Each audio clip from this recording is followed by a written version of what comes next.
Quiero hacer una anotación que ahorita me comentaban unos hermanos sobre el aspecto del endurecimiento de Faraón. Hay una parte donde sí dice que Dios endurece a Faraón.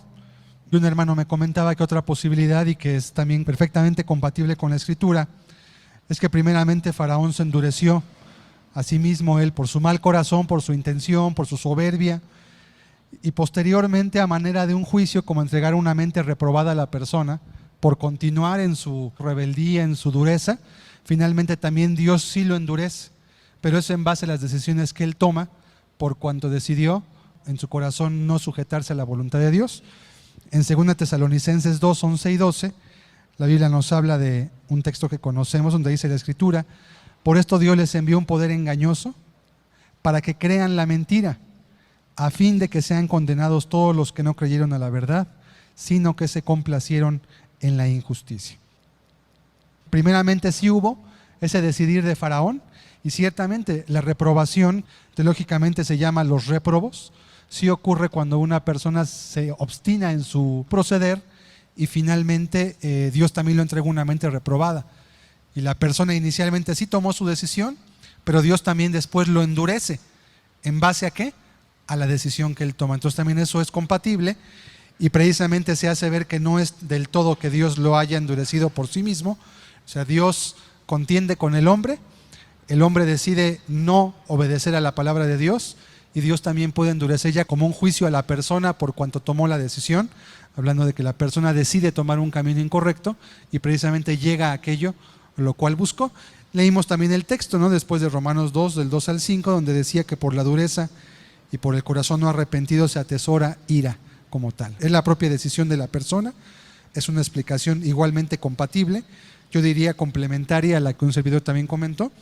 Entonces también creo que era importante compartírselas para que tuvieran esa claridad al respecto del punto del por qué Dios endurece a alguien y por qué aparentemente parece una situación arbitraria, que no lo es finalmente, porque Dios no es injusto en ningún sentido, hermanos. Ok, vamos a pasar entonces al tercer punto. El tercer punto de los 5 del calvinismo ortodoxo como tal. Lo que propone, y en mayor o menor medida son puntos que manejan quienes creen esta postura como tal. El tercer punto es el sacrificio limitado. ¿Qué es el sacrificio limitado? Es la L del tulipán que estudiamos al comienzo. Esta propuesta dice que la muerte de Cristo tuvo como propósito quitar la culpa de los pecados solamente de aquellos a quienes Dios escogió antes de la fundación del mundo y que posteriormente atraería a sí mismo. Se limita en quitar los pecados de los elegidos, mas no los de la humanidad. Y es definida y particular, porque la expiación es segura para estas personas particulares. Esto implica que Cristo no murió por todos los hombres, sino solo por los elegidos. Esa es la parte que habla acerca del sacrificio limitado, solamente por aquellos que fueron predestinados, porque de otra manera no tendría sentido morir por aquellos que Dios ya destinó para una condenación perpetua como tal. ¿Qué textos se utilizan? Bueno, el de Hechos 13:48. El texto dice: los gentiles oyendo esto se regocijaban y glorificaban la palabra del Señor, y creyeron todos los que estaban ordenados para vida eterna. Entonces ellos lo interpretan diciendo que solamente creen los que están ordenados. Obviamente esto compagina con el decreto. ¿Por qué creyeron? Pues porque Dios los despertó para creer, y todos los que no creen, pues es porque Dios no les despertó para creer. Entonces nunca pueden tener el deseo siquiera de poder creer o tener vida eterna. Juan 17, 1 y 2. Estas cosas habló Jesús, y levantando los ojos al cielo dijo: Padre, la hora ha llegado, glorifica a tu Hijo para que también tu Hijo te glorifique a ti, como le has dado potestad sobre toda carne, para que dé vida eterna a todos los que le diste. Dicen entonces, Cristo solamente murió porque Él solo dio vida eterna a los que le dio. O sea, en cierta manera, pues sí es cierto. Solo los pecados de aquellos que se arrepienten y creen son limpiados, no los de todo el mundo. Los que no creen en el calvinismo como tal manejan el punto como un sacrificio en potencia. ¿Qué quiere decir? Que Cristo murió, que su sacrificio es suficiente para pagarlos por los pecados de toda la humanidad. Pero puesto que no hay las condicionantes del arrepentimiento y la fe, no se aplica a aquellas personas que no se arrepienten y que no creen. Entonces los calvinistas dicen, no, es que eso demerita la obra de Cristo en la cruz, porque entonces Dios no pudo salvar al mundo, aunque era su voluntad. Obviamente eso compagina perfectamente con el libre albedrío del hombre. Aquí está la oportunidad, o como a veces lo hemos predicado, no es como que Dios le dijera a un hombre, aquí está la puerta abierta de tu prisión, si quieres salir, puedes salir. Pero el hombre dice, no, aquí me quedo, quiero quedarme aquí, estoy a gusto, no tengo la necesidad. O como los convidados a las bodas que dijeron, pues no quiero ir, para mí es más importante ahorita mi negocio, es más importante mi matrimonio que seguir la voluntad de Dios, y me quedo allí como tal.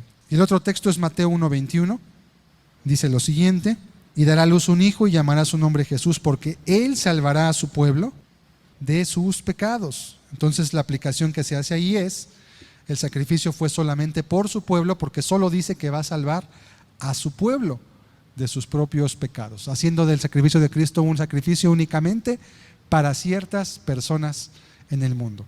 Ahora, el razonamiento calvinista es el siguiente: si Cristo Jesús muriera por todo el mundo tendría que ser salvo, porque Dios siempre hace su voluntad, puesto que es soberano. Entonces, si Dios pretendía salvar a todo el mundo, y si no pudo salvar a todo el mundo, y puesto que el hombre no tiene libre albedrío, entonces no puede el sacrificio de Cristo ser por todo el mundo, tuvo que ser únicamente por los elegidos. El punto 1 me lleva al 2 y el 2 me lleva al 3, porque si yo digo que entonces Cristo murió por todos, pero no todos son salvos, ¿es en base a qué? ¿O es en base a la decisión de la persona o es en base al decreto de Dios? No, es en base al decreto de Dios, dicen los calvinistas, pero solamente es limitado para aquellos que van a creer. ¿Y por qué otras personas no se salvan si Jesús también murió por ellas? No, porque no murió por ellas. Sus pecados no fueron pagados en la cruz. Eso limita el sacrificio de Cristo únicamente a las personas que Dios designó antes, desde la fundación del mismo mundo. Son los textos más comúnmente utilizados. Bueno, este punto se contesta de manera sencilla solamente con la Escritura. Un sacrificio por unos y no por todos haría de Dios alguien que hace, otra vez, acepción de personas, que murió por algunos pero no por otros, en base únicamente al arbitrio de su voluntad. O sea, yo decidí que así iba a ser. ¿Por qué? Pues porque lo decidí. Y como soy soberano y como el alfarero no puede ser cuestionado acerca de lo que hace, entonces no tengo por qué dar explicación, y este se va a perder y este se va a salvar, y yo ya tomé la decisión previamente y de antemano. Vamos a leer Hechos 17:30. ¿Qué textos prueban lo contrario? Pero Dios, habiendo pasado por alto los tiempos de esta ignorancia, ahora manda a todos los hombres en todo lugar que se arrepientan. Si Dios manda arrepentirse a todos, pero solo unos pocos lo pueden hacer, esto haría de Dios un burlador. O sea, te mando que te arrepientas, pero no te doy la capacidad de que te arrepientas, porque estás inhabilitado moralmente para poderlo hacer. Sin embargo, Dios manda a todos los hombres en todo lugar. Sería incompatible y sería una burla de parte de Dios hacia el hombre si le pide que haga algo que realmente no está en la capacidad de poderlo hacer de alguna forma.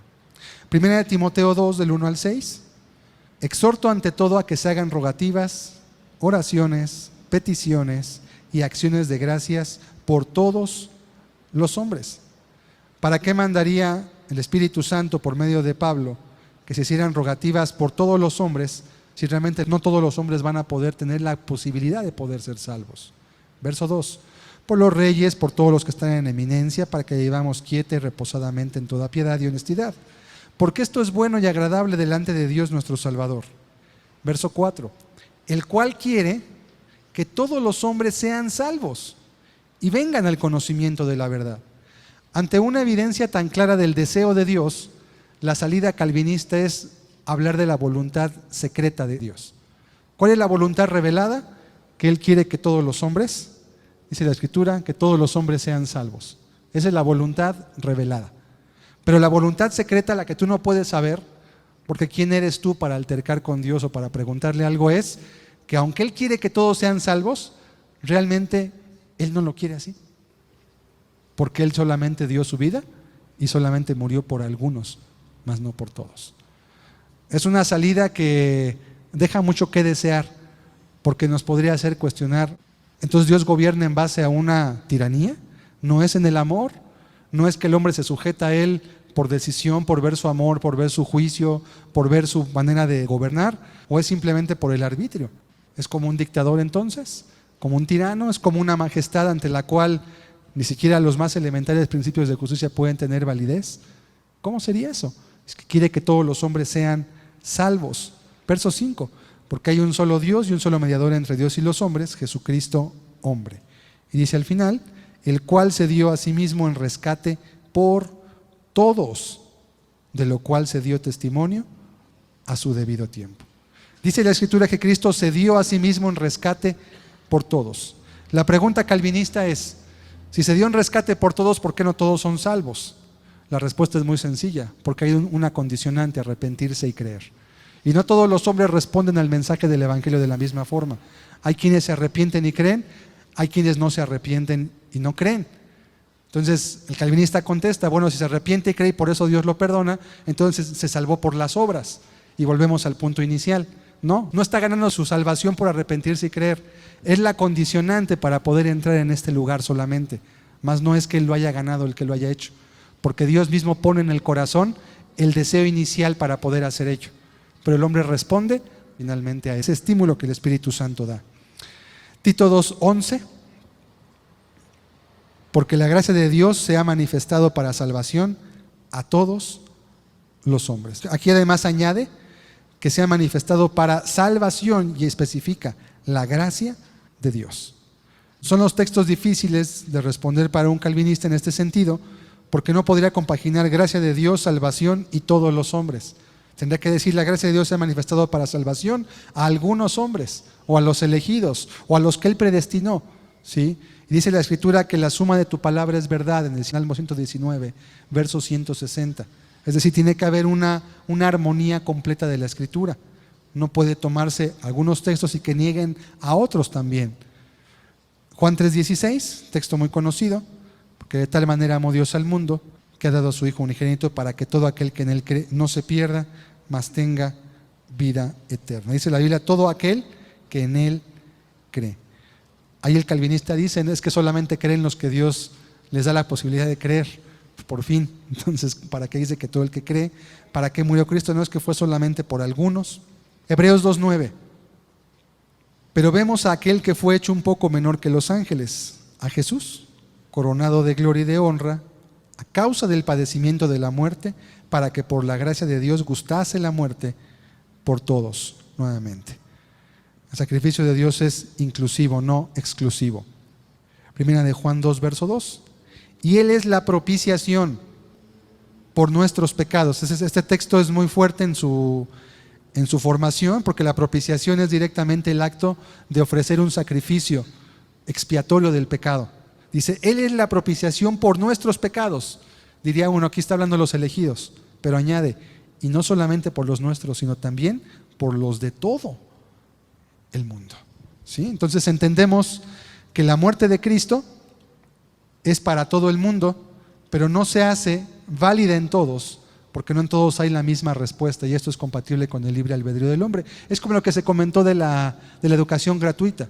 Aunque la educación en México es gratuita, no todos tienen primaria, secundaria y preparatoria, porque unos desertan de la escuela, unos deciden simplemente no estudiarla, pero no quiere decir que entonces no sea gratuita, porque el índice de alfabetización es muy bajo en nuestro país. Bueno, es que la gente tomó decisión de no estudiar, o por las condiciones algunos no pueden estudiar, tienen que trabajar, y pues ya no hay ese grado de alfabetización que supuestamente, entre comillas, las condiciones están para que toda la nación esté alfabetizada. ¿Okay? Juan 6:51, otro texto más. Yo soy el pan vivo que descendió del cielo. Si alguno comiere de este pan, vivirá para siempre. Y el pan que yo daré es mi carne, la cual yo daré por la vida del mundo. Daré por la vida del mundo. Nuevamente son textos inclusivos, incluyen a todos.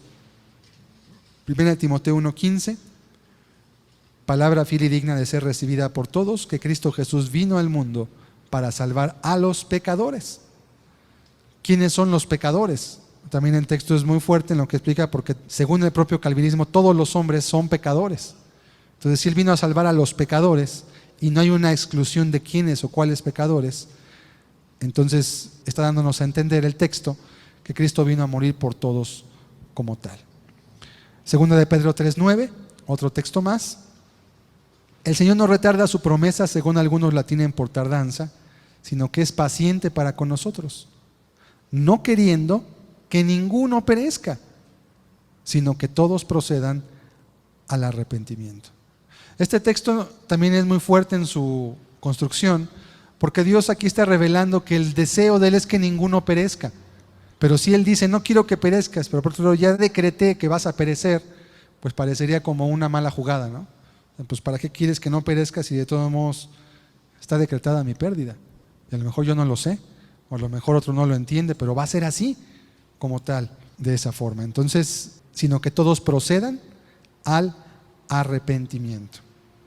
Y último texto más, Ezequiel 3, verso 11, texto muy conocido.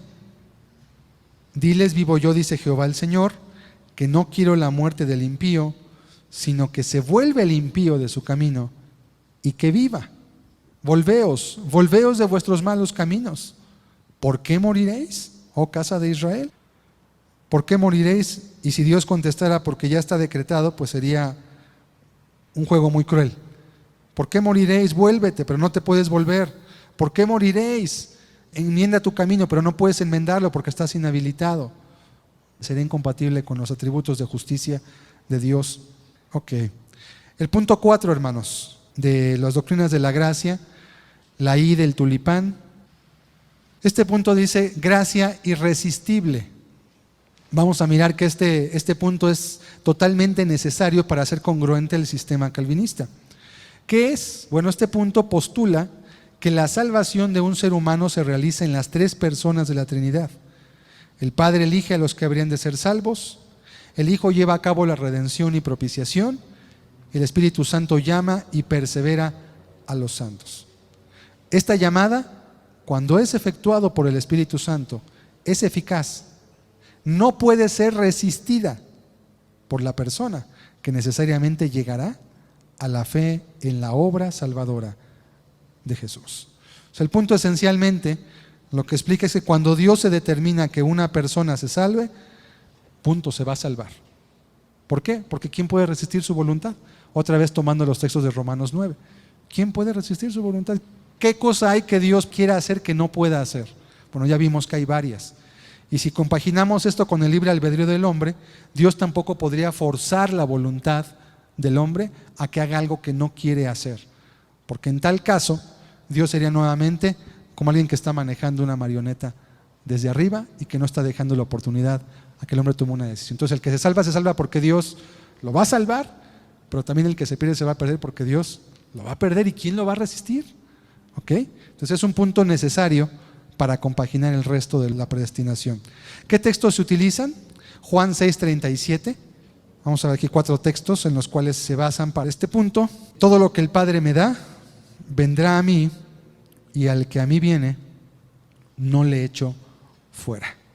¿Cuál es aquí la base? Todo lo que el Padre me da, vendrá a mí. O sea, Dios es soberano y todo lo que el Padre dé, va a llegar forzosamente a Él. Y cuando llegue, yo lo voy a recibir. Juan 6:44. Ninguno puede venir a mí si el Padre que me envió no le trajere. Dando a entender nuevamente que si el Padre le trae, va a llegar necesariamente, porque Dios es soberano. Hechos 13:48 es un texto que lo hemos visto en 3 de los puntos ya. Los gentiles oyendo esto se regocijaban y glorificaban la palabra del Señor, y creyeron todos los que estaban ordenados para vida eterna. Entonces, aquí el fundamento es nuevamente, creyeron porque estaban ordenados y creyeron porque la gracia con la cual Dios los atrajo era irresistible para sus propias vidas. Y Filipenses 2:13, porque Dios es el que en vosotros produce así el querer como el hacer por su buena voluntad. Dios es el que en vosotros produce. Si ya ves, Dios lo produce en ti. Nada más aquí hay que acotar, y es muy importante, que en este texto Dios le está hablando a los cristianos de Filipos. No le está hablando a la gente inconversa, y sabemos que la obra del Espíritu en una persona convertida efectivamente te lleva. Hay un impulso del Espíritu, hay una gracia, y esa gracia de Dios te empuja por medio del Espíritu que mora en ti a lo bueno, te lleva a lo recto. Pero según el calvinismo, cuando el Espíritu te empuja a lo bueno, no lo puedes negar ya, porque es irresistible. Pero ¿qué pasa entonces cuando alguien siendo cristiano hace lo que es malo? ¿Verdad? Es una pregunta que vamos a responder y que nos va a llevar al quinto punto necesariamente. Ok. Bueno, es otro punto que contradice el carácter de Dios revelado en la Escritura. Pues sería alguien arbitrario, que no espera sino que irrumpe, que toma sin pedir y sobre todo que nuevamente hace acepción al salvar a unos y no dar la opción a otros. Bien por los que salva, pero ¿qué decir de los que se perderán? Y una pregunta que decía hace un rato, ¿no? ¿Qué tal que tu hijo, tu hija fuera no elegido? Dirías, amén, tú lo decidiste, Señor, y pues mi hijo se va a perder, o mi esposa se va a perder, o no sé, alguien que tú quieras se va a perder, y bueno, pues ni hablar, o sea, no fue elegido, es la voluntad de Dios, punto. Tenemos que aceptarla como tal y no hay problema. Sea Dios vuestro culto racional, dice la Escritura. Esto no tendría una racionalidad, ni honraría el carácter de Dios, ni dejaría ver el amor como tal en él. Génesis 18, versos 17 al 19. ¿Qué dice la Biblia al respecto de estos puntos? Y Jehová dijo, ¿encubriré yo a Abraham lo que voy a hacer? Habiendo de ser Abraham una nación grande y fuerte, y habiendo de ser benditas en él todas las naciones de la tierra. Porque yo sé que mandará a sus hijos y a su casa después de sí, que guarden el camino de Jehová, haciendo justicia y juicio, para que haga venir Jehová sobre Abraham lo que ha hablado acerca de él. Aquí Abraham iba a mandar a sus hijos y a su casa que guardaran el camino de Jehová, ¿sí? Dios da una gracia para que la persona obedezca, pero también la persona toma la decisión. Y Dios en su presencia sabe que Abraham va a hacer precisamente eso. Abraham va a mandar, por eso yo voy a hacer con él mi pacto, por eso yo voy con él a convenir, y por esa causa entonces la gracia no es como tal irresistible. Vamos a mirar otros ejemplos. Juan 5, 39 y 40. Dice la Escritura, escudriñad las Escrituras, porque a vosotros os parece que en ellas tenéis la vida eterna, ellas son las que dan testimonio de mí. Y no queréis venir a mí para que tengáis vida, dice este texto. Si la gracia es irresistible, no podría el hombre resistir el que la Escritura le guíe, y más aquí que está hablando de los judíos, que eran personas estudiosas de la Escritura. Sin embargo, aunque tenían el testimonio revelado de lo que era Cristo como tal, Cristo les acusa y les responsabiliza diciendo, no queréis venir a mí. O sea, la persona estaba resistiendo la gracia como tal de Dios para que fueran salvos. Hechos 7:51. Duros de cerviz, sabemos la predicación de Esteban delante de los judíos, e incircuncisos de corazón y de oídos, vosotros resistís siempre al Espíritu Santo, como vuestros padres, así también vosotros. El texto habla de una resistencia al Espíritu, personas que tenían un testimonio porque conocían la Escritura, mas sin embargo no habían recibido a Cristo como el Mesías, no le habían aceptado, antes lo crucificaron. La Biblia habla de una resistencia a la voluntad de Dios. Mateo 23:37. Jerusalén, Jerusalén, que matas a los profetas y apedreas a los que te son enviados. ¿Cuántas veces quise juntar a tus hijos, como la gallina junta a sus polluelos debajo de las alas, y no quisiste? No quisiste. Dios quería, estaba dispuesto, hizo lo posible, mandaron los profetas desde temprano, dice la Escritura, y sin cesar, dice en Isaías. Mas sin embargo, no quisieron. Y sabemos que este lamento después habla acerca, vuestra casa os es dejada desierta, profetizando la futura destrucción de Jerusalén como tal. Proverbios 29:1, otro texto más. El hombre que reprendido endurece la cerviz, de repente será quebrantado y no habrá para él medicina. Dice, el hombre que reprendido endurece la cerviz. Hay una gracia, ¿por qué? Hay una reprensión de parte de Dios. Creo que este texto puede aplicarse muy bien en el punto número 2, a lo que hablábamos de Faraón, de por qué es endurecido. Fue reprendido, recibió señales, recibió testimonial de parte de Dios. Sin embargo, después de ser reprendido, endureció la cerviz. Algunos son reprendidos para vida, dice la Escritura. La reprensión les sirve para ser humillados y para corregir. Pero en este caso la persona, la reprensión sirvió para que se endureciera. Entonces viene el juicio, de repente será quebrantado, no habrá para él medicina. Juan 12:48, otro texto más. El que me rechaza y no recibe mis palabras. Si lo rechaza es porque tuvo la opción de aceptarlo. De otra manera no podría imputarle por qué lo rechazas si nunca pudiste aceptarlo. Y no recibe mis palabras, tiene quien le juzgue. La palabra que he hablado, ella le juzgará en el día postrero. Como dice la Escritura, levanté todos los días mis manos a un pueblo rebelde y contradictor. ¿Por qué levantó las manos si no podrían tomar el llamado?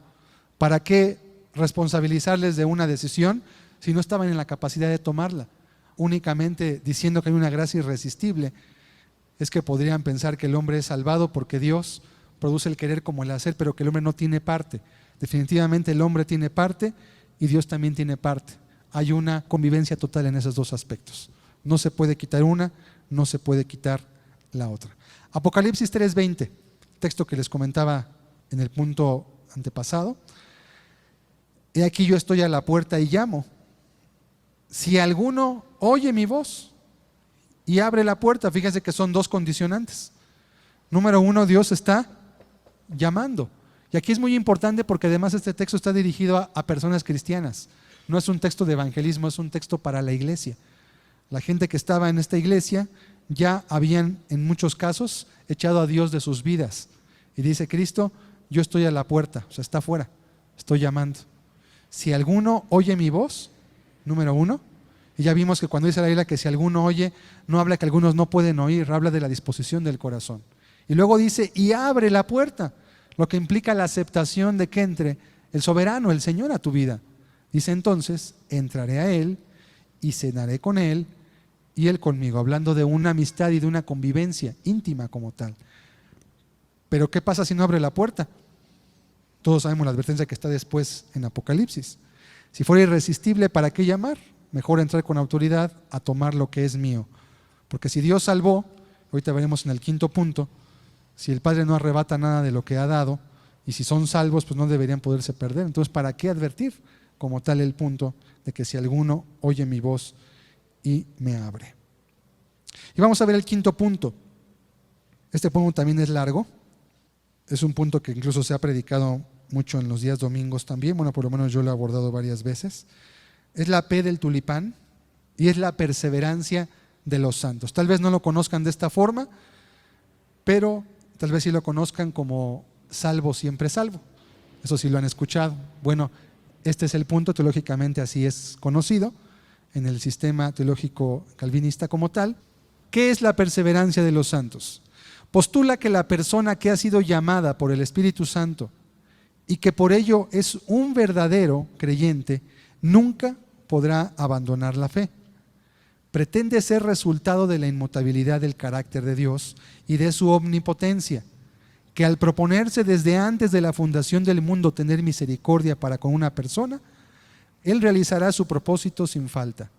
Por lo tanto, un verdadero creyente no puede caer de la gracia, no puede perder la salvación.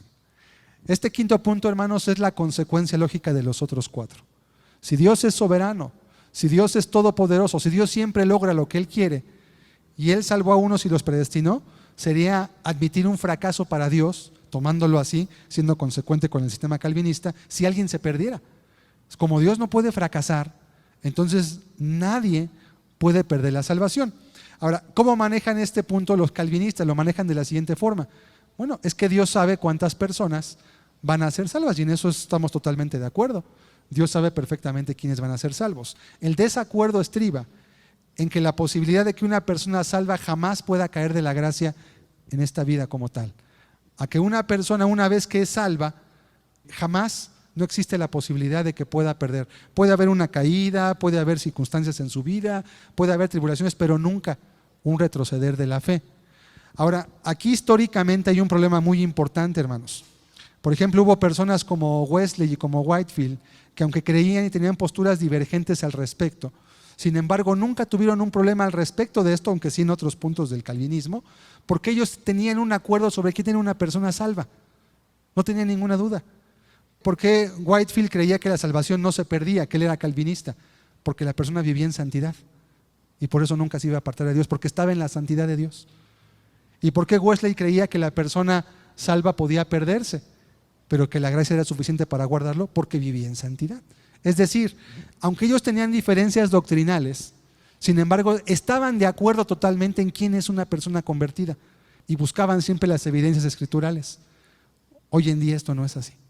Hoy en día sabemos que las personas, por hacer una profesión de fe, por aceptar a Cristo, por asistir regularmente a una reunión, por diezmar, es más, por a veces servir quizás o hacer alguna labor dentro de la iglesia, ya se les considera como cristianas.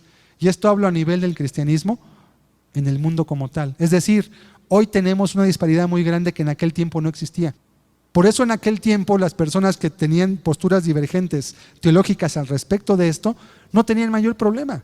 Es más, muchos de ustedes han leído libros de Spurgeon, que es calvinista. Han leído libros de Juan Bunyan, que también es calvinista. Yo también los he leído y me han bendecido muchísimo, hermanos. Y me sigue bendiciendo, porque sigo leyendo a estos autores todavía, ¿sí? ¿Por qué hoy en día hay un riesgo en esto? Porque hoy no hay un acuerdo sobre qué es la salvación. Los calvinistas, específicamente en la iglesia presbiteriana, la salvación es como una postura, es como una posición. A eso se le llama ser salvo posicionalmente. O sea, yo vivo en la carne, pero posicionalmente en cuanto a Cristo, Cristo imputó su justicia en mí. Entonces manejan que la salvación es como un papel. Yo tengo un papel que dice que soy salvo porque Cristo, dice la Escritura, que murió por mí en la cruz, y como yo acepté ese sacrificio en la cruz, yo ya soy salvo. No me preguntes cómo vivo, no me preguntes qué hago, no me preguntes cómo es mi testimonio. Yo tengo mi salvación asegurada en Cristo y tú no me la puedes quitar, porque lo que tú me digas viene del diablo para hacerme dudar de mi salvación. ¿Qué pasa hoy en día, hermanos? Todos lo sabemos. Estamos llenos de malos testimonios porque no tenemos un acuerdo sobre qué es la salvación. Ok. Hasta el siglo XIX y todavía parte del XX, muy al comienzo, había un acuerdo sobre lo que es la salvación. Hoy en día no hay un acuerdo sobre qué es la salvación. Cada quien maneja estándares que, por cierto, no son los bíblicos. Se manejan estándares a veces según la postura teológica del movimiento en la que se esté, a veces según la preferencia del pastor o según el sentir que tenga la propia congregación, o simplemente porque la comunidad los acepte como cristianos. Entonces, esta postura es peligrosa más que por lo teológico en la práctica, hermanos, por lo que acarrea en la práctica en personas que no son convertidas y que lamentablemente utilizan esto, que en los puntos, como comenté hace un rato, de un Whitefield, de un Wesley, no traían un conflicto como hoy, porque había un acuerdo sobre quién era salvo, y tanto Wesley como Whitefield sabían quién era convertido y quién no era convertido, y no era en base a lo que dijeran, era en base a su testimonio. Hoy en día no es así. Entonces, por eso este punto tenemos que mirarlo con mucha atención y tenemos que saber muy bien, porque yo sí he platicado con muchas personas, he tenido varios debates de días, de estar por chats, hablando, platicando, consejerías con personas que son calvinistas, algunos incluso ministros como tal, y conozco bien la manera de pensar y hasta dónde llegan las ideas y las pretensiones de una persona que, sin ser cristiana, lamentablemente abraza una postura y que no se mueve de ahí y lo toma como una seguridad para su salvación, aunque su testimonio y su vida diste mucho de lo que la Escritura menciona para alguien que es cristiano. Ese es el peligro real que encierra esta doctrina finalmente, que además al tomarla tienes que abrazar las demás, porque no podrías abrazar este punto sin abrazar otros. Esos que son calvinistas de un punto, de 2 puntos, de 3 puntos, son incongruentes. Cualquiera de los puntos que falte automáticamente echa en tierra a los demás. No puedes tomar algunos. Algunos lo han tomado así porque se han dado cuenta que las consecuencias a que te lleva uno de ellos pueden ser a veces aberrantes. Dicen, no, yo no creo en esto, pero sí creo en lo otro. Sí creo en este punto, pero este no lo acepto del todo porque creo que Dios no esto, creo que Dios sí aquello. Es difícil encontrar hoy mismo calvinistas ortodoxos como tal, pero esta es la doctrina y tenemos que conocerla, porque es lo que teológicamente se enseña y es lo que ustedes pueden encontrar en un manual de teología de cualquier iglesia que tenga y que maneje el calvinismo. Vamos a mirar en qué se basan.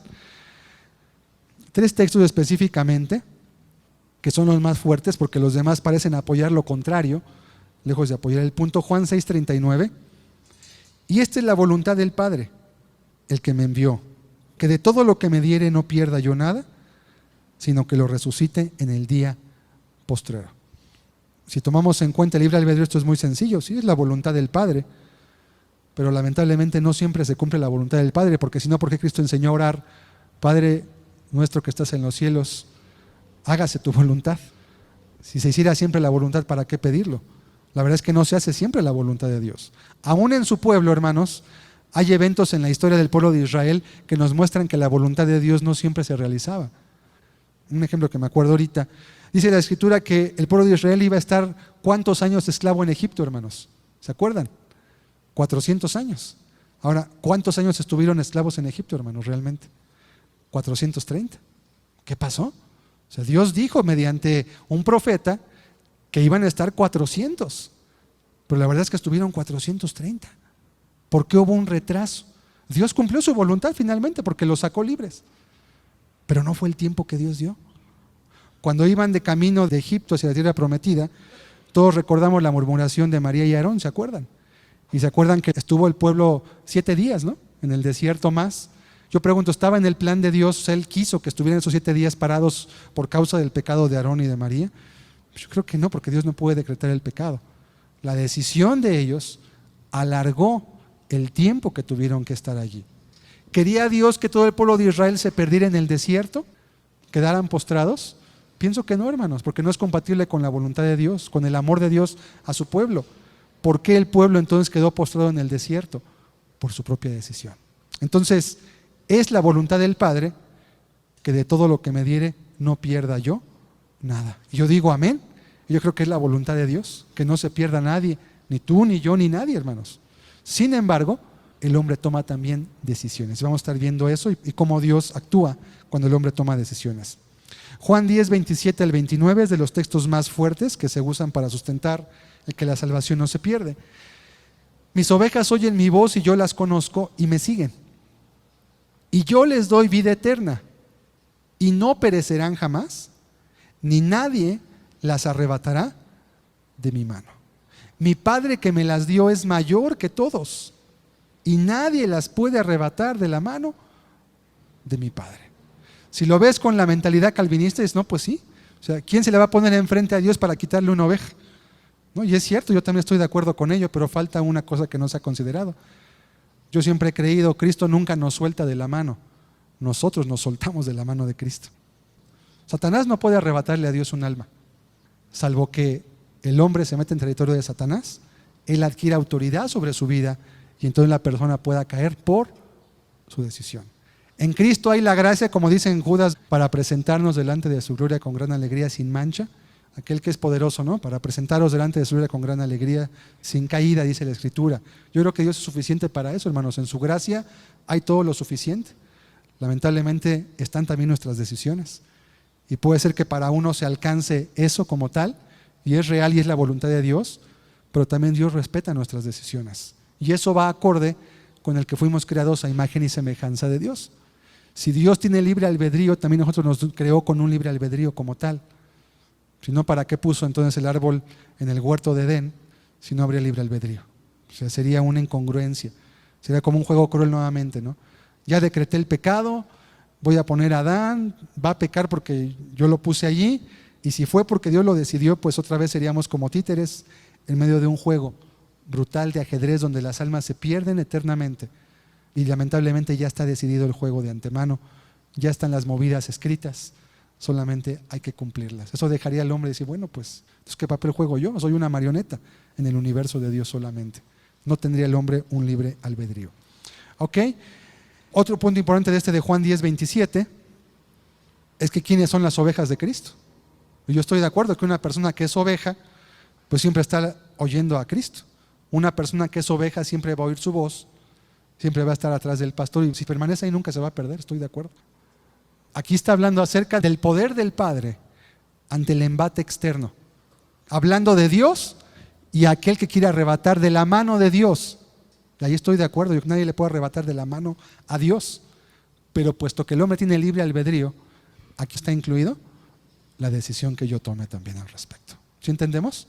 Entonces, mi Padre que me las dio es mayor que todos y nadie las puede arrebatar. Y yo digo, amén, nadie las puede arrebatar, pero la oveja sí puede tomar una mala decisión y salirse de ese redil. Y por eso Jesús dio también la parábola de la oveja perdida, ¿verdad? ¿Era oveja o no era oveja? Pues sí, es la oveja perdida. ¿Y por qué estaba perdida? Pues tomó una mala decisión y se salió del redil. Y ahí fue Cristo a buscarla, ¿verdad? y la encontró y la tomó en sus brazos. Todos sabemos la parábola como tal. Otro texto más, Salmo 89, versículos 30 al 33. Si dejaren sus hijos mi ley y no anduvieren en mis juicios, fíjense todo lo que dice. Si profanaren mis estatutos y no guardaren mis mandamientos, entonces castigaré con vara su rebelión y con azote sus iniquidades, mas no quitaré de él mi misericordia, ni falsearé mi verdad. ¿Cómo lo interpretan quienes dicen que la salvación no se pierde? Mira, aquí dice, aunque deje su ley, aunque no ande en sus juicios, aunque profane sus estatutos y aunque no guarde sus mandamientos, sí, Dios me va a castigar, pero no va a quitar su misericordia de mí. Y ellos interpretan que Dios no va a quitar su misericordia como que Dios nunca te va a quitar la salvación, así lo comenta. Ok, esto simplemente es un texto descontextualizado. Vamos a acabar de leer verso 34 al 36 para ver de quién habla. Es un punto sencillo de interpretación bíblica, pero es muy fuerte porque se utiliza mucho, hermanos, para justificar que la salvación no se pierde. No olvidaré mi pacto, ni mudaré lo que ha salido de mis labios. Una vez he jurado por mi santidad y no mentiré. ¿A quién? A David. Su descendencia será para siempre y su trono como el sol delante de mí. Dios dio esta promesa respecto a un pacto. ¿Cuál? El que había hecho con David. ¿Y qué pacto fue el que hizo con David? El pacto con David, si ustedes se acuerdan, fue que por toda la eternidad habría un descendiente de David en el trono de Israel. Y esa promesa ha sido cumplida. Jesucristo, el hijo de David, está hoy sentado en el trono delante del Padre. Es el rey de Israel como tal y está sentado por la eternidad en ese trono. Dios no borró su promesa. Dios no la incumplió. Entonces no es un permiso para pecar porque Dios no va a quitar su misericordia. Digo, porque aún naturalmente, hermanos, vean todo lo que pasó con David después de que cometió el pecado que cometió. Vean todo lo que pasó con sus hijos. Vean cómo acabó su familia también, cómo su reinado estuvo lleno de violencia. Y ciertamente nunca faltó quien se sentara en su trono. Ese fue el pacto como tal. Dios no quitó su misericordia de David. Sin embargo, sí hubo una consecuencia muy grave y la promesa no aplica a aquellas personas que no son David, porque habla de un pacto específicamente que está hablando y no habla de que la salvación también no se pueda perder. Específicamente estos textos son los más fuertes que yo me he topado con las personas con las que he platicado al respecto, que buscan justificar el punto de que la salvación no se pierde. Ahora, la creencia de salvo siempre salvo tiene dos pilares específicamente. Cualquiera de ellos que se derribe hace que caiga por sí mismo el punto. La primera es la predestinación por decreto, ¿sí? Que ya la vimos y ya entendimos que esa predestinación griega, fatalista, arbitraria, no es bíblica como tal. Y el segundo punto es el pacto, que es precisamente el texto que utilizan del Salmo 89, y dicen que Dios no puede romper un pacto. O sea, que el hombre sí lo puede romper, pero Dios no. Sí, o sea, el hombre sí dice, porque si nosotros fuéramos infieles, Él permanece fiel. Nomás que esa parte tiene dos vertientes. Dios es fiel para cumplir sus bendiciones, pero también para cumplir sus juicios. No solamente es fiel para bendecir, también es fiel para dar el pago al que le corresponde. Eso es la justicia de Dios. Dar lo que le corresponde a cada uno. ¿Está Dios obligado a guardar un pacto? Es un punto muy importante, hermanos, porque este texto nos va a dejar mirar en la práctica y en los hechos que Dios puede hacer pactos, pero también los puede romper. Y Él lo juró. Vamos a mirar. 1 Samuel 2:30. Por tanto, Jehová, el Dios de Israel, dice: yo había dicho, está hablándole a Elí, Dios está asegurando, está aseverando, que tu casa y la casa de tu padre andarían delante de mí. ¿Cuánto tiempo, hermanos? Perpetuamente. Así como le dijo a David. Mas ahora ha dicho Jehová, sí, yo dije en aquel entonces, pero ahora en vista de tus hechos, en vista de tu actuar, ahora yo digo, nunca yo tal haga. Porque yo honraré a los que me honran y los que me menosprecian serán tenidos en poco.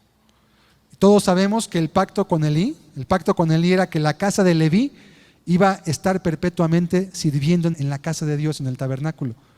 Eso fue lo que dijo Dios, pero Dios quebró su pacto.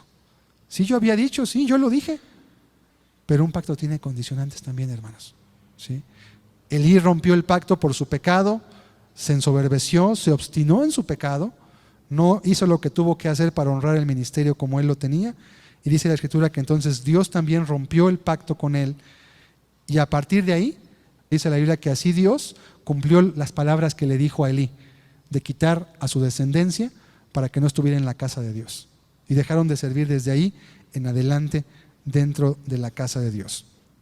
La Escritura muestra claramente que es posible que una persona que es salva con evidencias bíblicas puede perderse eternamente. El calvinista, cuando ve que hay una persona en la Biblia que se pierde y que parece ser salvo, así lo dicen, es que realmente no era salvo, por eso se perdió. Bueno, ¿y qué hay de aquellos que el Espíritu mismo testifica que eran salvos y que se perdieron? ¿Cómo está ahí entonces? Vamos a ver. Obvio que si esto es posible, solo puede serlo por el libre albedrío del hombre, lo cual implica negar el punto primero de los 5 del calvinismo. Sí, porque si Dios tiene la voluntad de que no se pierda, pero se pierde, solamente puede ser en el uso del libre albedrío del hombre. De otra manera no podría ser posible que alguien se perdiera. Veamos algunos de los textos más importantes al respecto. Hay muchos más, solamente elegí los más representativos. Hebreos 10, 26 al 31, porque son textos que claramente muestran un estado de salvación en la persona que después muestra como perdida o como condenada. Porque si pecaremos voluntariamente después de haber recibido el conocimiento de la verdad, ya no queda más sacrificio por los pecados, sino una horrenda expectación de juicio y de hervor de fuego que ha de devorar a los adversarios. Este texto se refiere a lo que conocemos como la apostasía, hermanos, como tal. Vamos a seguir leyendo. El que viola la ley de Moisés por el testimonio de 2 o 3 testigos, muere irremisiblemente. ¿Cuánto mayor castigo pensáis que merecerá el que pisoteare al Hijo de Dios y tuviere por inmunda la sangre del pacto, fíjense aquí, en la cual fue santificado?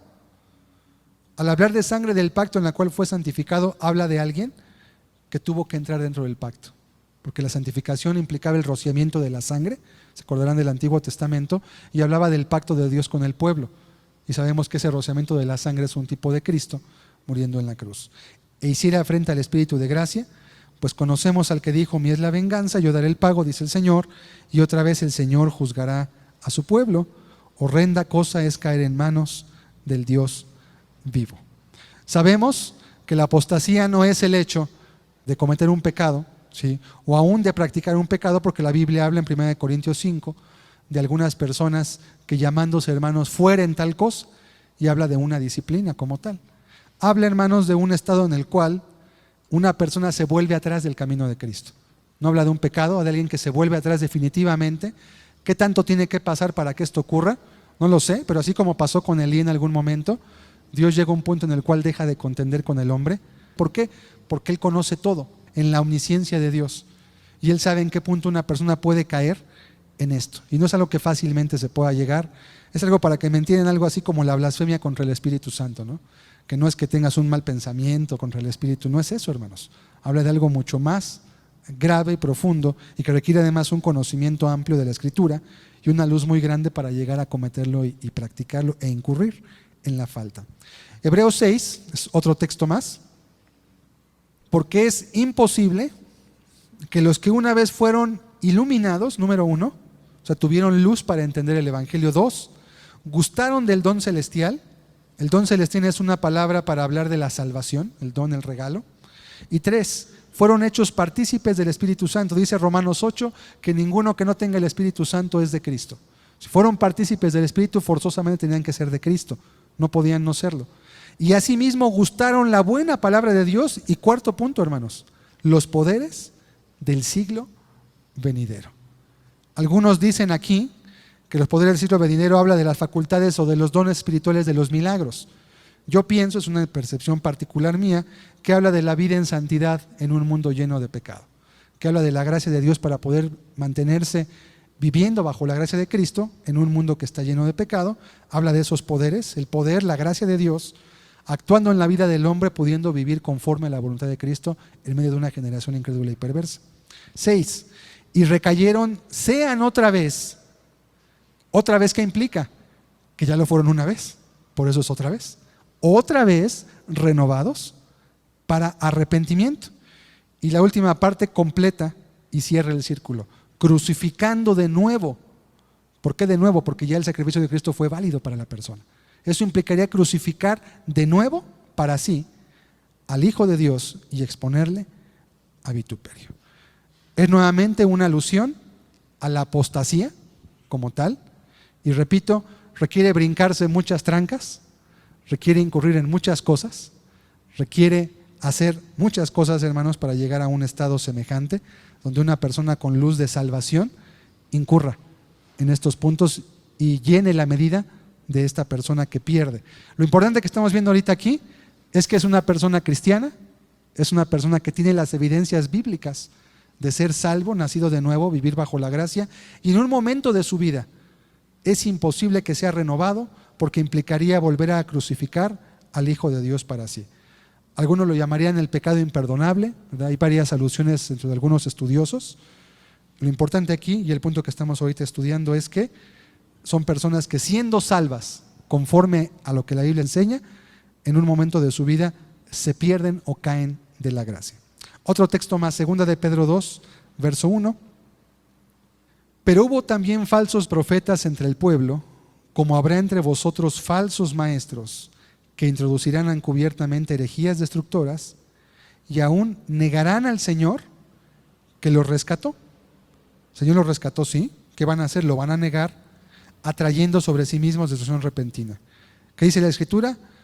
Si alguno me negare, yo también le negaré delante del Padre. Habla de una negación, literalmente, puede ser en hechos, puede ser en otros aspectos, habla de una negación, y son personas que estaban en la gracia porque fueron rescatados por el Señor.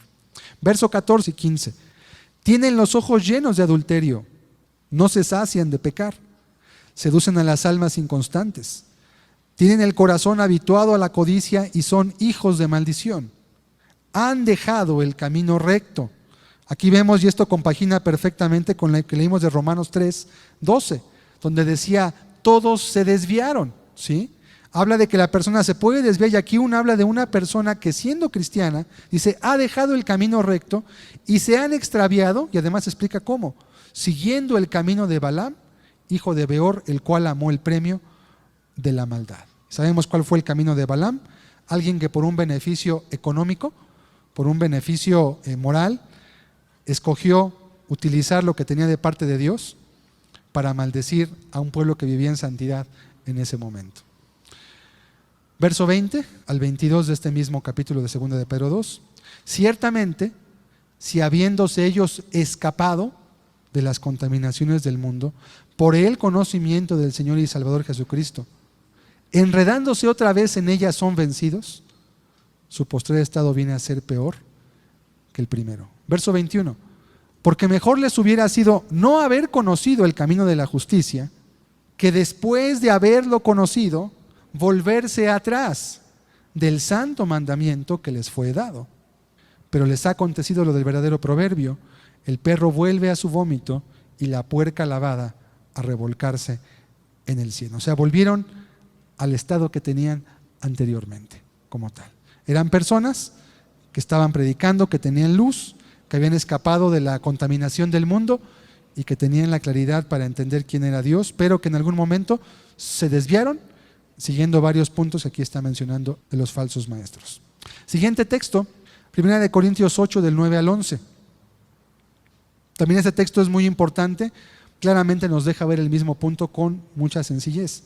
Pero mirad que esta libertad vuestra no venga a ser tropezadero para los débiles. Porque si alguno te ve a ti que tienes conocimiento, sentado a la mesa en un lugar de ídolos, la conciencia de aquel que es débil, ¿no será estimulada a comer de lo sacrificado a los ídolos? Y por el conocimiento tuyo, se perderá el hermano débil por quien Cristo murió. Aquí están todos los elementos. Número 1, se va a perder. O sea, eso es claro. 2, es un hermano. Y si alguien dijera, no, es que realmente no era cristiano, por quien Cristo murió. Y aún tomando la postura calvinista, si Cristo dice aquí la Escritura que murió por él, es porque era elegido, que solamente Cristo murió por los elegidos.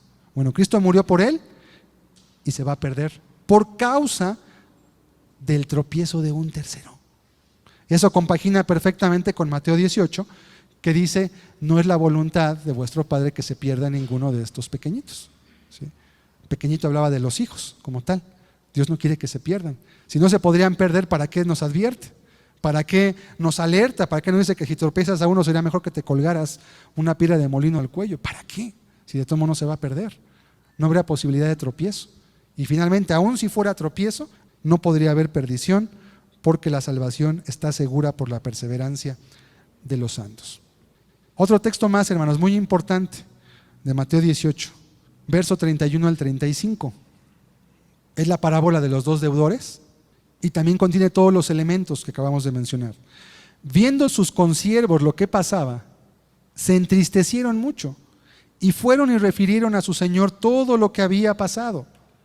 Entonces, llamándole su señor, le dijo: siervo malvado, primer elemento, toda aquella deuda te perdoné porque me rogaste. Esta persona, Dios le había perdonado una deuda de 10,000 talentos, hermanos. Un talento, para que se acuerden, eran 34 kilos de oro. Un talento. Esto le debía 10,000. Obviamente es una cantidad imaginaria, eso no existe. ¿Qué nos transmite la parábola? Son tus pecados que no puedes pagar. Es tu deuda tan grande que no tienes tu capacidad ni aún de entender lo que debes, ni sabes lo que le debes a Dios. Bueno, ¿Dios le perdonó a este hombre su deuda? ¿Sí o no? Sí, se la perdonó. Y él se lo recalca: yo te perdoné. Ok, verso 33. ¿No debías tú también tener misericordia de tu consiervo, como yo tuve misericordia de ti? Entonces su señor, enojado, le entregó a los verdugos hasta que pagase todo lo que le debía. ¿Qué óvole? ¿No que Dios no puede negarse a sí mismo? ¿No que si yo soy infiel, Él permanece fiel? ¿Cómo compagino ese texto entonces? Es muy sencillo, hermanos. Es muy simple. La parábola nos está mostrando una situación muy clara. Una persona tiene una salvación. Y aunque la salvación es por gracia y no puede pagarse, sí Dios nos condiciona la deuda que nos perdonó a vivir en un espíritu de perdón. ¿Qué dice Mateo 6 en el Padre Nuestro? Perdona nuestras deudas como también nosotros perdonamos a los que nos deben. Cristo enseñó a orar así, hermanos. ¿Por qué? Quería que se nos quedara bien claro. Si yo te perdoné a ti tanto, tú debes perdonar lo poco que los hombres hagan contra ti. Te hagan lo que te hagan, nunca se comparará a lo que yo te perdoné a ti.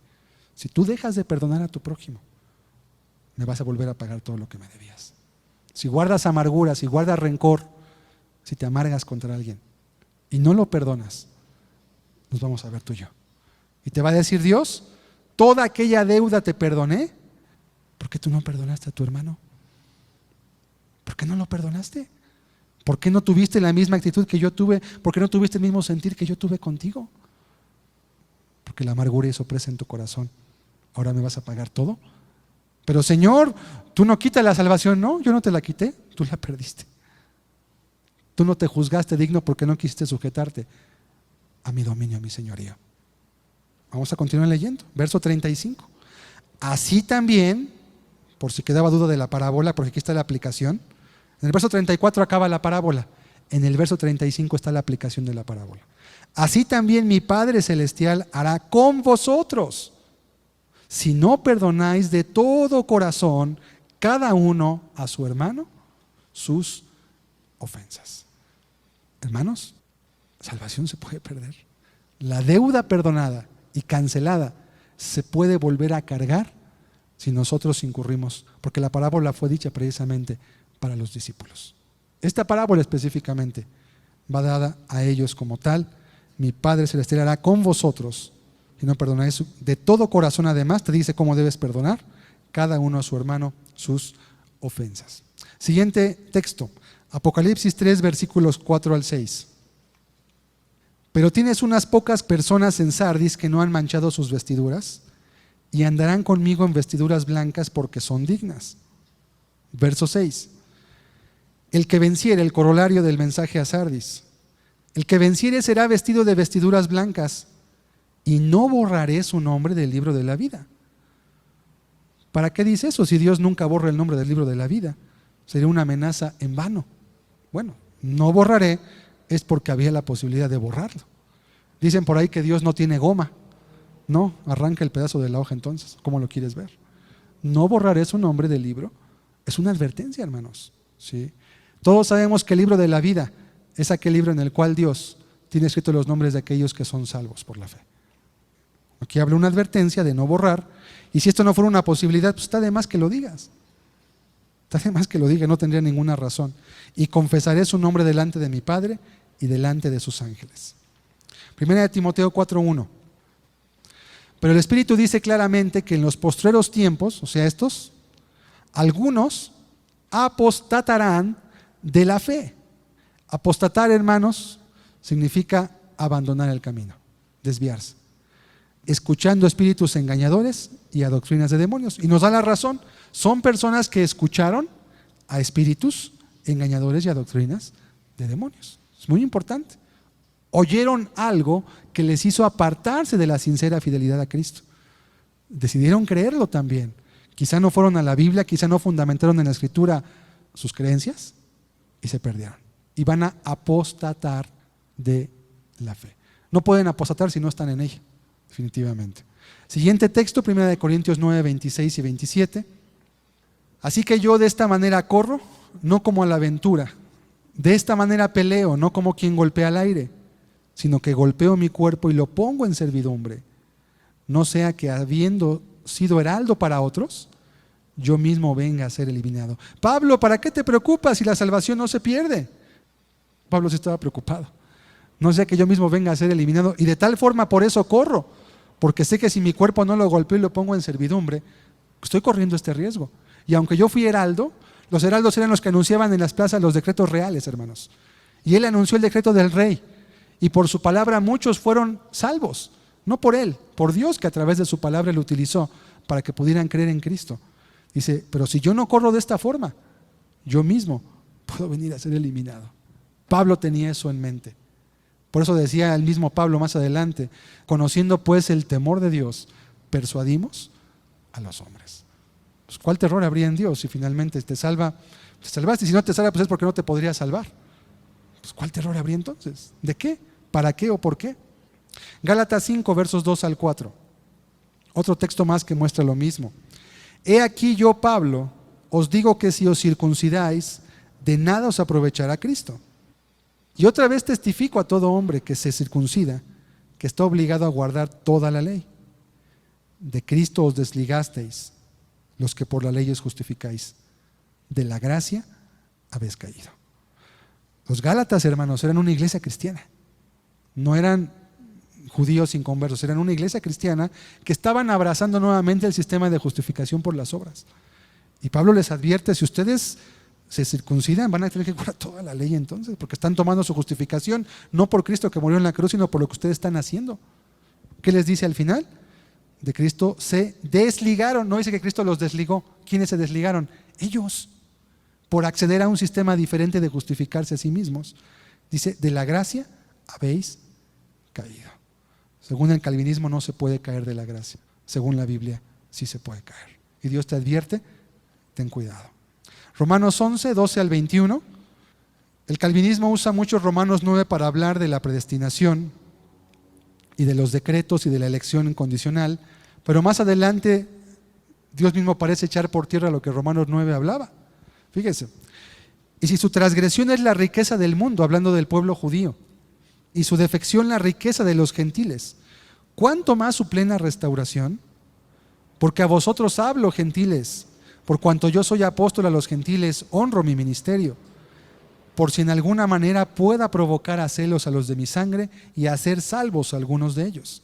Verso 15. Porque si su exclusión es la reconciliación del mundo, ¿qué será su admisión sino vida de entre los muertos? Si las primicias son santas, también lo es la masa restante. Y si la raíz es santa, también lo son las ramas. Verso 17. Pues si algunas de las ramas fueron desgajadas. ¿Qué es desgajar? Es quitar del tronco. Eso es desgajar. Y tú, siendo olivo silvestre, has sido injertado, se ha puesto en lugar de la rama natural, y has sido hecho participante de las raíces y de la rica savia del olivo. No te jactes contra las ramas. Y si te jactas, sabe que no sustentas tú a la raíz, sino la raíz a ti. Pues las ramas, dirás, fueron desgajadas para que yo fuese injertado. Bien, por su incredulidad fueron desgajadas. Pero tú por la fe estás en pie, no te ensoberbezcas, sino teme. Verso 21. Porque si Dios no perdonó a las ramas naturales, a ti tampoco te perdonará. ¿Qué pasó? Ramas naturales, escogidas, elegidas, pueblo de Dios, elección. Obviamente habla del pueblo como dispensación en un punto de la historia para poder aceptarnos a nosotros. Porque sabemos que hubo tiempos que el pueblo de Israel vivió en santidad como tal y tenía y vivía bajo la gracia. Verso 22. Mira pues la bondad y la severidad de Dios. La severidad ciertamente para con los que cayeron, pero la bondad para contigo, y condiciona, si permaneces en esa bondad, pues de otra manera tú también serás cortado, porque Dios no hace acepción, hermanos. Este texto es muy importante, hermanos, porque nos habla acerca de cómo, aunque Dios desgaja a su pueblo como tal, como rama, e injerta a los gentiles que somos nosotros en el olivo, sin embargo, Él condiciona la permanencia en esa vid a que nosotros también continuemos confiando, creyendo y viviendo de tal forma que honremos su nombre. Y Él nos da la gracia para hacerlo también. Ezequiel 18, 23 al 28, otro texto más importante. ¿Quiero yo la muerte del impío? Dice Jehová el Señor. ¿No vivirá si se apartare de sus caminos? Mas si el justo se apartare de su justicia, fíjense, habla del justo, y cometiere maldad e hiciere conforme a todas las abominaciones que el impío hizo, ¿vivirá él? Un calvinista diría, pues sí, porque si es justo es porque Cristo imputó su justicia en él y no puede caer. Dios dice, ninguna de las justicias que hizo le serán tenidas en cuenta. Por su rebelión con que prevaricó y por el pecado que cometió, por ello morirá. Verso 25. Y si dijereis, no es recto el camino del Señor, oíd ahora, casa de Israel, ¿no es recto mi camino? ¿No son vuestros caminos torcidos? Apartándose el justo de su justicia y haciendo iniquidad, él morirá por ello, por la iniquidad que hizo morirá. Y apartándose el impío de su impiedad que hizo, y haciendo según el derecho y la justicia, hará vivir su alma, porque miró y se apartó de todas sus transgresiones que había cometido. De cierto vivirá, no morirá. ¿Es un justo? Es una persona que vivía conforme a la ley, es una persona que estaba cumpliendo, pero en un momento de su vida se apartó de su justicia y cometió maldad. No dice el texto que lo va a mantener porque era elegido, porque si no era elegido, entonces ¿cómo era justo? Si el hombre es totalmente inhábil, no podría hacer obras justas, no tiene la capacidad de hacerlo. Pero Dios dice, este era un justo, se apartó y por la injusticia que hizo, por ello va a morir como tal. La salvación puede perderse, es lo que la Escritura enseña. Otro texto más, Éxodo 32, 31, texto que les decía hace un rato. Entonces volvió Moisés a Jehová y dijo, te ruego, pues este pueblo ha cometido un gran pecado, porque se hicieron dioses de oro, que perdones ahora su pecado, y si no, ráeme ahora de tu libro que has escrito. Un calvinista le diría, Moisés, ¿no conoces la Escritura? ¿No sabes que Dios no rae a nadie de su libro? ¿Por qué le pides eso a Dios? Pero Dios le respondió, Jehová respondió a Moisés, al que pecare contra mí, a este raeré yo de mi libro. Moisés pide que sea raído, o sea que él tenía conocimiento de ese libro, sino porque lo pide, ¿verdad? Ráeme de tu libro. Esto nos muestra el corazón de un intercesor. Si es posible, pongo mi vida por el pueblo y mejor quítame a mí, pero que ellos tengan tu bendición. Si no, al que peque contra mí, ese lo voy a raer yo de mi libro. Ok. Apocalipsis 13:7 dice, y se le permitió hacer guerra contra los santos y vencerlos. Todos sabemos que habla de Satanás. Dice que se le permitió hacer guerra contra los santos y vencerlos. Sabemos que en la Biblia hay vencedores y hay vencidos. No hay otro tipo de personas. Vencedores son aquellos que van a estar en aquel día en la presencia de Dios. Vencidos son aquellos que por circunstancias diversas no van a estar en aquel lugar. Y el texto nos habla de los santos. Sabemos que la palabra santos en la Biblia es una manera de referirse a los justos, a los cristianos, a los redimidos por Cristo. ¿Ok? Satanás tiene la autoridad para hacer guerra contra los santos y vencerlos. ¿Qué pasó? No que nadie arrebataba las ovejas de su mano. ¿Cómo compaginamos esos dos textos? Muy sencillo. Satanás hace la guerra contra los santos, ellos pueden tomar elección. ¿Te mantienes pegado a Cristo? nadie te arrebata de su mano. Jamás. Ni Satanás, ni la bestia, ni el falso profeta, ni nadie. Muévete de donde estás con Dios. Coquetea con el pecado. Empieza a irte al mundo. Empieza a descuidar la palabra. Empieza a descuidar tu comunión con Dios. ¿Te arrebató alguien de la mano de Dios? No. Tú ya estabas lejos de la mano de Dios. Y estando lejos del dominio de Cristo, Satanás tuvo autoridad para arrebatar a los santos. Sí eran santos. No estaba jugando Dios. Lo vio Juan, lo vio en visión y vio que esa bestia tendría esa autoridad de hacer semejante cosa, hermanos. Tenemos también varios casos de personajes en la Biblia. Bueno, está Saúl. Un día hablando con una persona calvinista, yo le hacía la pregunta, oye, entonces Saúl ¿era elegido o no era elegido? Porque fue rey de Israel, vino el Espíritu, etcétera. Dijo, no, sí fue elegido. Digo, entonces, ¿y qué pasó con Saúl cuando se suicida? ¿Dónde está Saúl? En el cielo. Digo, pero oye, ¿está rompiendo el mandamiento de no matarás? Además fue a consultar a la divina, nunca se arrepintió. No, pero es que él fue elegido. Dios no falla en sus promesas. Digo, no, ten cuidado, porque estás haciendo a Dios ministro de pecado entonces. Está diciendo que Dios hace excepciones en su palabra. Y una persona que se suicida, que se mata, ¿verdad? Su propia decisión, pues está salva en el cielo. Allá tú quieres creer eso. Ejemplos, Satanás. Digo, más que salvo, hermanos. Calvinistas a veces comentan de este punto, y cuando yo le comenté a esta persona, bueno, es que Satanás no era salvo, pero le digo, él era más que eso. Él estaba en la presencia misma de Dios. Los ángeles que cayeron junto con Satanás cayeron, ¿por qué? Por decreto de Dios. Dios los destinó a la perdición. Dios dijo, ustedes van a pecar. No, los ángeles también tienen un libre albedrío. Por eso sirven a Dios, porque saben que su reinado es justo, porque saben que como tal Dios es digno de ser obedecido. Y sabemos que lo es porque Dios es justo, porque es amor, por lo que ha hecho, y le obedecemos por decisión propia, no porque nos estén forzando. Es digno de obediencia, ¿ok? Satanás, los ángeles caídos, se perdieron, y se perdieron mucho más que cualquier salvo. Se perdieron de la misma presencia de Dios. Diríamos, apostataron, o cómo le podríamos llamar, no lo sé. El pueblo de Israel que fue sacado de Egipto, ¿cuántas veces Moisés dijo en su intercesión, qué dirán los pueblos de ti, Señor, que no pudiste meter a este pueblo? ¿Y qué dice más adelante de Deuteronomio? La iniquidad no es suya, es de sus hijos. No fue que Dios quisiera y no pudiera, fue que ellos tomaron sus decisiones y se quedaron postrados en el desierto. De los más de ellos, dice la Escritura, no se agradó Dios. No se agradó Dios. Saúl, ya comenté. Elí y sus hijos, sumo sacerdote en la casa de Dios.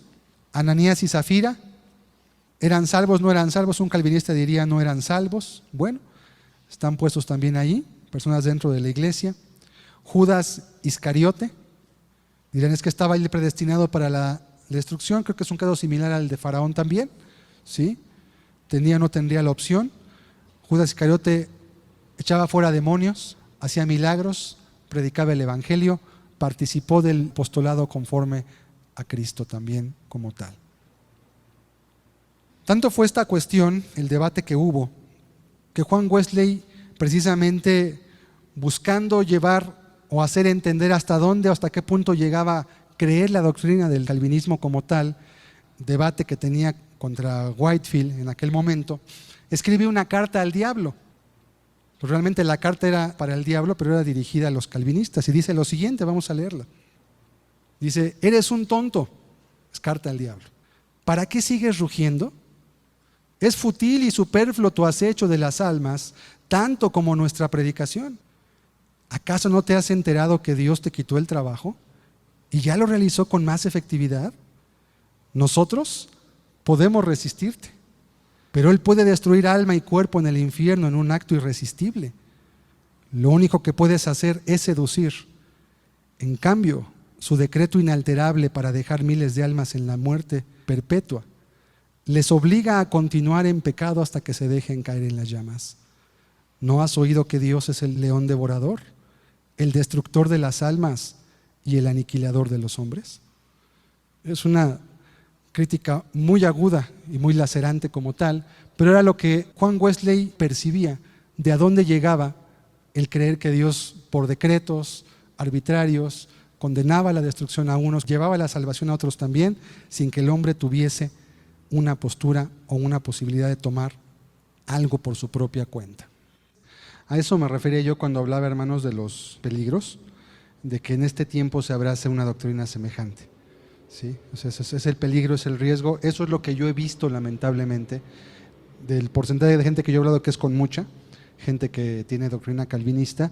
Yo creo que 9 de 10 he visto estos frutos en general, y el problema no es que los haya como tal, sino que los justifican con la Biblia.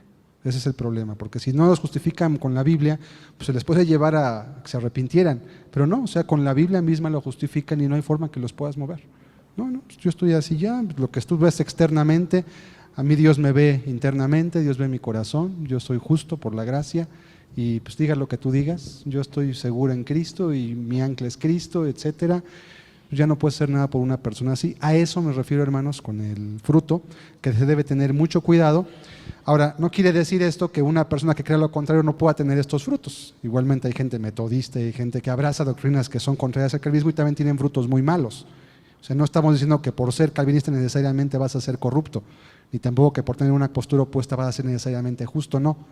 Entonces, como conclusión, hermanos, en esto, no queremos tomar ninguna ramificación doctrinal como decir nosotros somos de esta postura.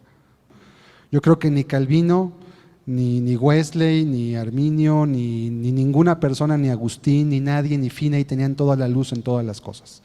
La única verdad está en la Escritura y los hombres pueden tener cosas buenas. Yo creo que aún de Calvino hay cosas buenas que se pueden tomar, que yo conozco varias de ellas. Dice la Biblia, examinadlo todo, retened lo bueno. Y creo que lo que debemos hacer es tomar lo que veamos que es conforme a la palabra, pero no caer en el asunto otra vez. Soy de Pablo, soy de Apolo, soy de esto, porque nos volvemos a volver otra vez en cuestiones carnales, donde vamos a estar defendiendo la postura de una persona que Dios le reveló, y qué bueno, si Dios le reveló algo a la persona, pues está bien, qué bueno, y que me la comparte, está bien, pero yo voy a pasar por el sedazo de la Biblia todo lo que me diga, y lo que yo vea que es incompatible, sea Wesley creía en el pecado original, por ejemplo, bautizaba a niños, si no me equivoco, ¿sí? Pues estaba mal, pero tenía cosas buenas también. Arminio también tenía muchas cosas que no eran correctas, hay cosas que eran correctas. Finney también tenía cosas muy buenas y también tenía algunas que yo creo que no son correctas bíblicamente. Entonces yo no digo soy de aquí, soy de allá, soy de este, soy de aquello. Yo soy de Cristo, hermanos. Y creo que nuestra postura como iglesia debe ser esa, no querer defender ni querer atacar porque se tenga una guerra contra alguien, sino quiero defender la verdad de la Escritura, es todo, punto. No me importa si dice él o la dice él o la dice él. Si está mal, la voy a señalarse a él o él, no importa. Y si está bien, la voy a confirmarse a él o él. No interesa eso. Creemos lo que la Escritura enseña y consideramos que aunque han habido hombres usados por Dios, la interpretación escritural no es privada ni es privativa. O sea, nadie tiene toda la luz, nadie puede tener toda la luz, de hecho, más que el Espíritu Santo. Y por lo tanto, el Espíritu ha revelado de manera gradual la verdad bíblica a lo largo del tiempo. Y creemos que todavía hay cosas que nosotros no entendemos también, estamos profundizando, tenemos que entender. No creemos tener toda la luz, pero para nada, hermanos, pero sí creemos que en una actitud de humildad y de respeto y reverencia a la palabra, Él nos mostrará lo que necesitamos para llegar al final de la carrera. Es lo que creo que podemos concluir al final de esto. No sé si quieran comentar algo, hermanos, ahí atrás, al respecto. Solamente, hermanos, mostrar algunos textos, algunas referencias de los padres apostólicos, también con respecto al tema. Creo que es importante, porque ya vimos que la Escritura está llena de referencias con respecto a la salvación al alcance de los seres humanos, libre albedrío, la capacidad del hombre de decidir por el camino recto o por el camino incorrecto, el camino de maldición o el camino de bendición. Y son muchísimos textos, toda la Biblia, desde el Génesis se ve el árbol de la ciencia, el bien y el mal, y la capacidad del hombre de no tomar el fruto o de tomarlo. Ahí estaba el libre albedrío. Y finalmente decidieron desobedecer y vino la consecuencia. Entonces, toda la Escritura está llena de estas referencias, pero igual en los primeros siglos los padres apostólicos tenían claridad sobre ello, y solamente citar algunos casos. Primero es una antigua homilía atribuida a Clemente, que está datada en el año 120, 140 después de Cristo. Dice: así pues, hermanos, confesémosle en nuestras obras, amándonos unos a otros, no cometiendo adulterio, no diciendo mal el uno del otro, no teniendo celos, sino siendo templados, misericordiosos y bondadosos, y teniendo sentimientos amistosos los unos hacia los otros, y no siendo codiciosos. Con estas obras le hemos de confesar y no con otras. Y no hemos de tener temor de los hombres, sino de Dios. Por esta causa, si hacéis estas cosas, el Señor dice, aunque estéis unidos a mí, es una referencia, es una interpretación de Clemente, aunque estéis unidos a mí, en mi propio seno, si no hacéis mis mandamientos, yo os echaré y os diré, apartaos de mí, no sé de dónde sois, obradores de iniquidad, aunque estéis en mi propio seno. La siguiente diapositiva, los que hacen lo contrario a la ordenanza de vida dada por su voluntad, reciben como castigo la muerte. Veis pues, hermanos, que por el mayor conocimiento que nos ha sido concedido a nosotros, en proporción, nos exponemos al peligro en un grado mucho mayor. Está hablando de la muerte como un riesgo para el pecador. Y luego dice aquí Clemente a los Corintios, aquellos que tenemos conocimiento, que nos ha sido concedido tener este mayor conocimiento, en proporción nos exponemos al peligro en un grado mucho mayor. La cuarta diapositiva es una antigua homilía atribuida a Clemente también. Dice, por tanto, prescindamos de nuestra estancia en este mundo y hagamos la voluntad del que nos ha llamado, y no tengamos miedo de apartarnos de este mundo, porque el Señor ha dicho, seréis como corderos en medio de lobos. Pero Pedro contestó y le dijo, ¿qué pasa pues si los lobos devoran a los corderos? Jesús contestó a Pedro, los corderos no tienen por qué temer a los lobos después que han muerto, y vosotros también no temáis a los que os matan, no pueden haceros nada más, sino temed a aquel que después que hayáis muerto tiene poder sobre vuestra alma y cuerpo para echaros en el Gehenna del infierno. Está hablando obviamente a gente convertida. Siguiente diapositiva es la misma carta, una antigua homilía atribuida a Clemente. Consideremos que es mejor aborrecer las cosas que están aquí, porque son despreciables y duran poco y perecen, y amar las cosas de allí, que son buenas e imperecederas. Porque si hacemos la voluntad de Cristo, hallaremos descanso. Pero si no la hacemos, nada nos librará del castigo eterno si desobedecemos sus mandamientos. Está hablando obviamente a una iglesia y se está aún incluyendo él mismo como un anciano. Dice, nada nos librará del castigo eterno si desobedecemos sus mandamientos. No dice, pues ya somos predestinados, la salvación no se pierde, salvo siempre salvo, la gracia de Dios y la perseverancia de los santos, no hay eso. Está hablando porque si hacemos la voluntad de Cristo, hallaremos descanso. Pero si no la hacemos, nada nos librará del castigo eterno si desobedecemos sus mandamientos. Siguiente diapositiva, es la misma carta de Clemente, dice, ¿con qué confianza nosotros, si no mantenemos nuestro bautismo puro y sin tacha, entraremos en el reino de Dios? Está refiriendo a gente que ya fue bautizada. Y dice, ¿cómo es posible si no mantenemos nuestro bautismo puro y sin tacha? ¿Cómo entraremos en el reino de Dios? ¿O quién será nuestro abogado? A menos que se nos halle en posesión de obras santas y justas. Obviamente haciendo referencia a la primera carta de Juan, donde habla de Jesús como el abogado. Dice, recordemos que los que pugnan en las lides corruptibles, está hablando de las competencias del mundo, los atletas, etcétera. Si se descubre que están pugnando de modo ilegítimo en ellas, primero es azotado y luego son eliminados y echados de la competición. ¿Qué pensáis? ¿Qué pasará a aquel que ha pugnado de modo corrupto en la competencia de la incorrupción? O sea, en la carrera de la fe.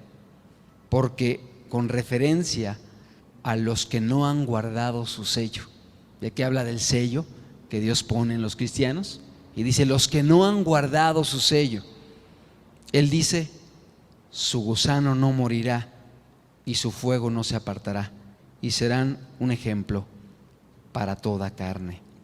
Más adelante dice: arrepintámonos pues de todo corazón, para que ninguno de nosotros, se vuelve a incluir, perezca en el camino. Porque si hemos recibido mandamiento de que debemos también ocuparnos en esto, apartar a los hombres de sus ídolos e instruirlos, ¿cuánto peor es que un alma que conoce ya a Dios perezca?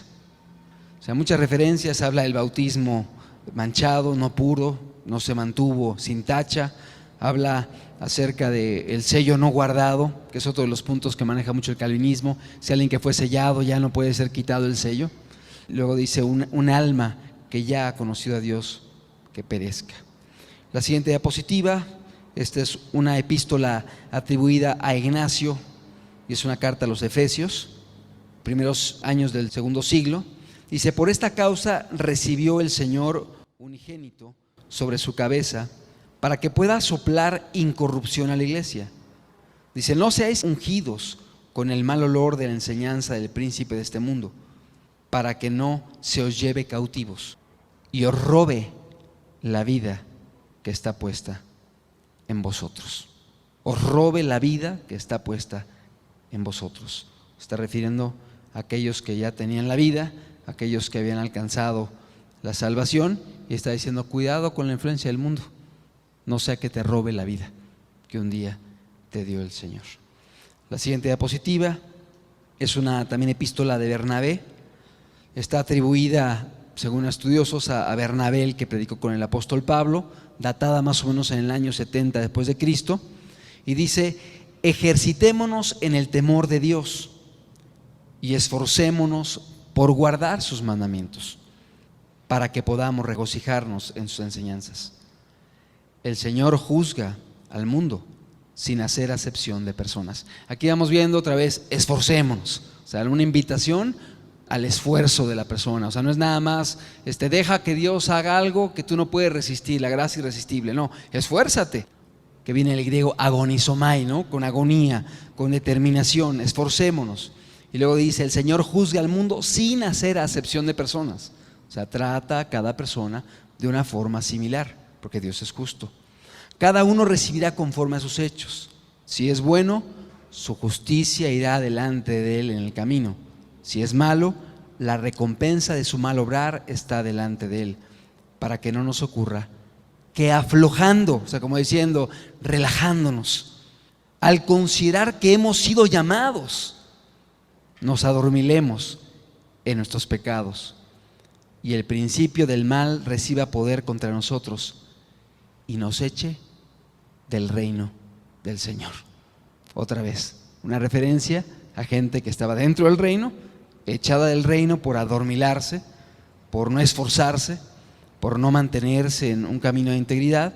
Y obviamente no estamos hablando de comprar la gracia, creo que eso ya quedó claro, pero finalmente se ve como una vida que no persevera, que no permanece, que no sigue adelante en un amor a Dios, en una consagración, etcétera, pues puede caer de la gracia, como lo dice el apóstol Pablo a los Gálatas.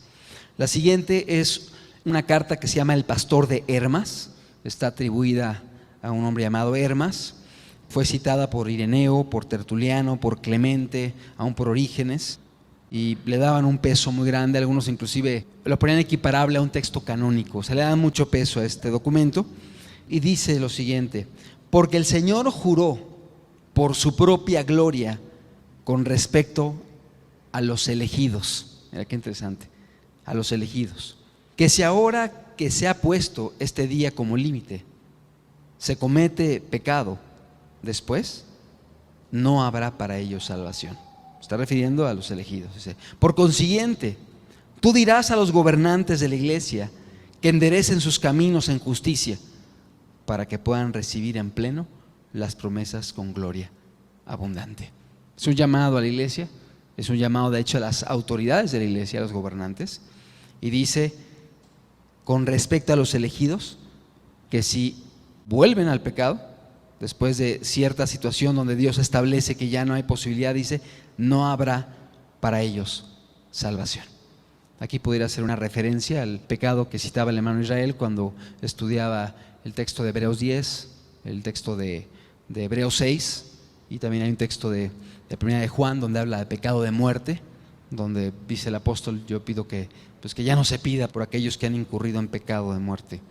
La siguiente diapositiva, documento que se llama Reliquias de los Ancianos, que son preservadas en Ireneo, y dice: por tanto, dijo este anciano, no deberíamos ser orgullosos ni reprochar a los antiguos, sino nosotros mismos temer, no sea que después de tener el conocimiento de Cristo, si hacemos algo que desagrada a Dios, no tengamos ya remisión por nuestros pecados, sino que nos hallemos excluidos de su reino. Porque Él no eximió, y cita ahí Romanos 11 del 17 y 21, que habla acerca de las ramas del olivo que fueron desgajadas, etc. Y luego sigue diciendo: por estos no consideran que, como en aquel caso, Dios no se agradó de la mayor parte de ellos, siendo pecadores, así también en este caso muchos son llamados, pero pocos escogidos. Y así como entre ellos los injustos e idólatras y fornicarios perdieron la vida, lo mismo entre nosotros, porque el Señor proclama para unos y otros que los tales son enviados al fuego eterno. Y el apóstol Pablo dice: no sabéis, y cita 1 Corintios 6, 9 y 10, que los injustos no heredarán, etc. Y dice: y como prueba de que él dijo esto, no a los que están fuera, sino a nosotros, no sea que seamos echados del reino de Dios por hacer lo mismo. Son algunas referencias, creo que son importantes. De hecho, los documentos de los padres apostólicos no es la Biblia, o sea, no es algo canónico, obviamente, pero son referencias que son útiles para poder conocer cuál era la perspectiva, cuál era el entendimiento de ellos y con respecto a la salvación, y también sobre el riesgo. O sea, como citaba en el texto del apóstol Pablo a los filipenses: ocupaos en vuestra salvación con temor y con temblor. Y también el texto de Hebreos de cómo escaparemos si descuidamos una salvación tan grande. Tengamos presente lo que dijo el apóstol Pablo a Timoteo: ten cuidado de ti mismo y de la doctrina, pues haciendo esto te salvarás a ti mismo y a los que te oyeren. Que podamos, hermanos, estar estudiando la palabra de Dios, que podamos estar sustentando nuestra Biblia en la Escritura, que podamos también estar fundamentando a la iglesia en estos puntos que son importantes. Se ve un resurgimiento del calvinismo, y creo que esto no va a ser algo de poco tiempo, hermanos, y es importante estar bien fundamentados para estar cimentando a la iglesia. No vaya a ser que sean arrastrados, que sean confundidos, y creo que es responsabilidad nuestra empezar por nosotros mismos, teniendo el cimiento, para después poderlo estar llevando a la iglesia. Vamos a ponernos de pie, hermanos. Vamos a darle gracias a Dios. Yo creo que Dios nos bendice con su palabra finalmente, y por lo importante es que Él esté entre nosotros, hermanos. Yo creo que Él quiere poner fundamentos y bases para lo que Él va a hacer. Vamos a agradecerle. Padre, te damos muchas gracias. Gracias por la oportunidad de vernos el rostro nuevamente, Señor. Señor, ayúdanos a cada uno para poder hacer lo que nos corresponde, cada uno en su papel, cada uno en su lugar, cada uno en su pedazo de parcela, Señor, que tú le has dado para labrar en tu reino. Ayúdanos a restaurar los muros, Señor, que nos corresponden. Padre, creemos que tú estás entre nosotros porque quieres hacer tu voluntad. Y sabemos que no estás con nosotros por ser los más virtuosos, los más sabios o los mejores, sino precisamente por ser de lo peor, de lo vil y lo menospreciado, Señor. Y lo hermoso es que con nosotros quieres hacer tu obra. Te agradecemos por ello, Señor. Te bendecimos y queremos que aún tu Espíritu Santo supla las fuerzas, supla la sabiduría y la gracia, Padre, para con celo y con denuedo predicar tu palabra y tu evangelio, Señor, y continuar en esta obra que es tuya, Señor, que es por ti y para tu gloria, Señor. Te bendecimos y te agradecemos en el nombre de Jesucristo. Amén, Señor. Amén.